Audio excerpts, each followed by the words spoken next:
Ali says the state of Peoria is strong. Good Thursday evening. I'm Tyler Lopez. And I'm Janice Reppold. Thanks for joining us. Her address to city leaders was this afternoon, centered on optimism about the future, with an emphasis on investing in the city for years to come. It's tonight's top story. The mayor of Peoria says the city is trying to tackle a serious housing crisis, with inventory at an all-time low after what she called decades of neglect.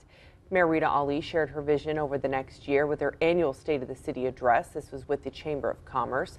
Multiple new housing developments are underway, including MacArthur Flats, intended for seniors. The council recently purchased Expo Gardens property with intentions of building houses.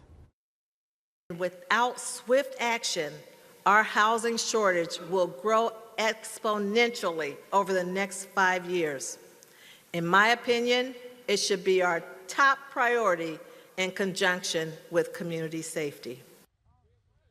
And the mayor also pointed to promising gun violence stats so far this year. Shootings are down by more than a quarter, and detectives have solved all 5 murders so far this year.